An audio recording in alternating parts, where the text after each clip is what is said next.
un rayo luminoso monocromático, una única frecuencia, una única longitud de onda, llega desde el aire y sigue la trayectoria indicada en la figura.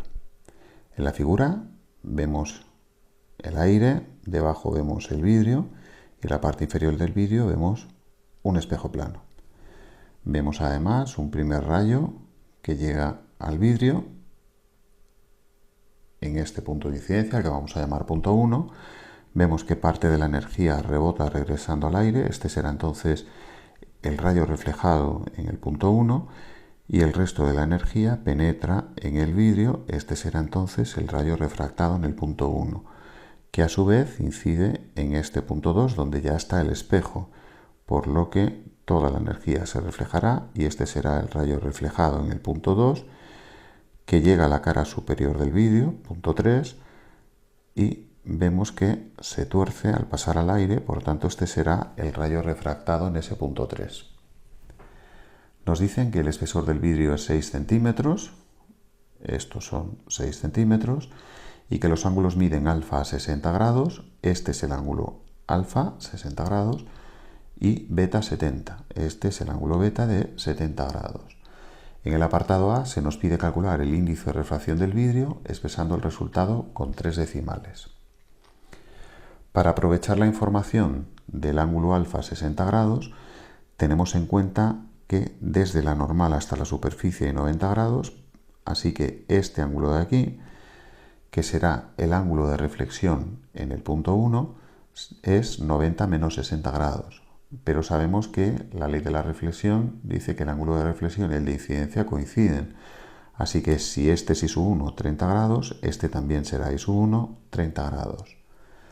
Análogamente, para la reflexión en el punto 2, beta es 70 grados, como desde la normal hasta la superficie 90, este ángulo de aquí será 90 menos 70, 20 grados. Pero este es el ángulo de reflexión en el punto 2. Y como según la ley de la reflexión, el ángulo de reflexión coincide con el de incidencia, este de aquí, I sub 2, también será 20 grados. Por otra parte, como las caras del vidrio son planas y paralelas, nos vamos a encontrar que esta cara y esta cara son paralelas y sus respectivas normales también serán paralelas entre sí y a su vez perpendiculares a las caras. De manera que aquí esta figura es un rectángulo en el que el rayo refractado en el punto 1, que es el incidente en el punto 2, es la diagonal del rectángulo y nos lo divide en dos triángulos rectángulos, este y este, que son de las mismas dimensiones, pero girado uno respecto al otro. Por tanto, este ángulo de aquí, que será el ángulo de refracción en el punto 1, debe coincidir con este ángulo de aquí, que es el ángulo de incidencia en el punto 2 y que conocemos. I sub 2 es R1, 20 grados. De esta forma ya podemos abordar la refracción en el punto 1 siguiendo la ecuación de la ley que lo rige, que es la ley de Snell. El seno del ángulo de incidencia en el punto 1 entre el seno del ángulo de refracción en el punto 1 será el cociente de las velocidades de fase.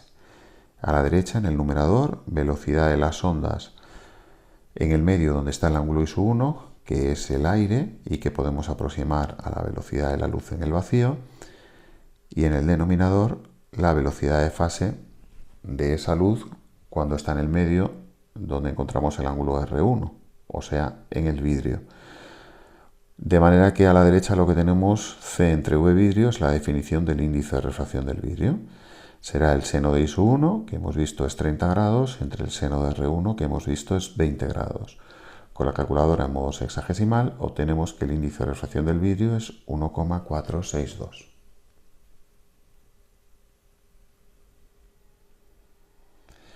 En el apartado B tenemos que calcular el tiempo que pasa el rayo en el vidrio.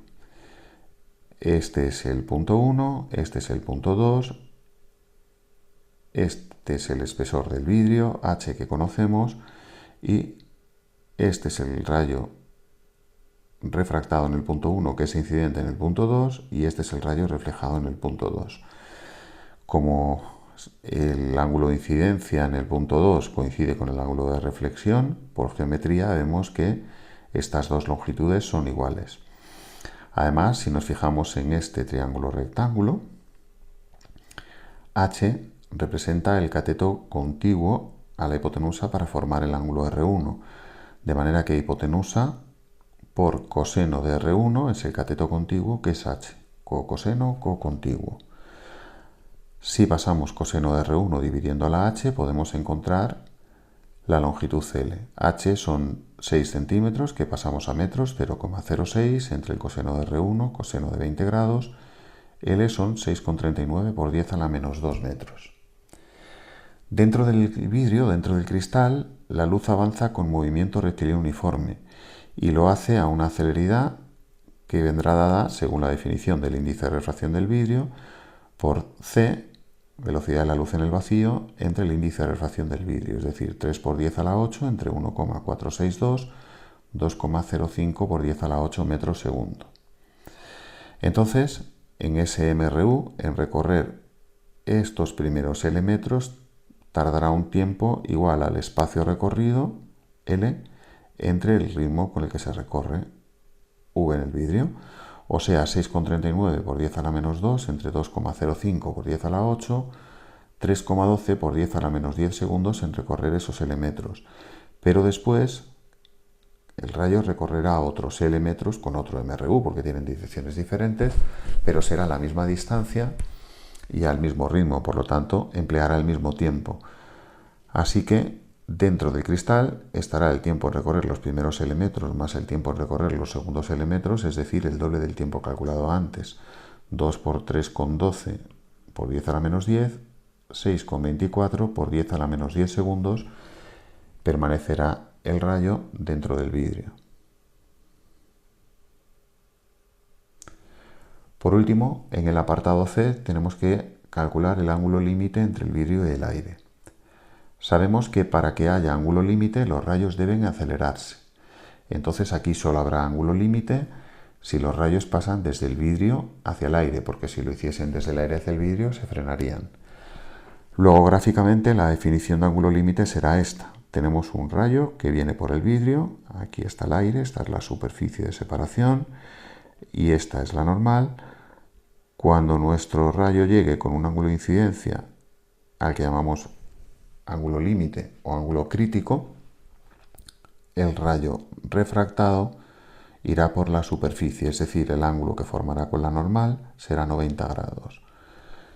Por tanto, el ángulo de incidencia límite y su L cumple la ley de Snell con R 90 grados. Seno del ángulo de incidencia crítico entre el seno de 90 grados será velocidad de propagación de la luz en el medio donde está I su L, en nuestro caso el vidrio, entre velocidad de propagación de la luz en el medio donde quiere penetrar, en nuestro caso el aire, y que volvemos a aproximar a C. En el lado de la derecha tenemos V vidrio entre C, que es el inverso del índice de refracción del vidrio. Así que teniendo en cuenta que el seno de 90 grados es 1, podemos encontrar I su L como el arcoseno del inverso del índice de refracción del vidrio. Arcoseno de 1,462, 43,16 grados.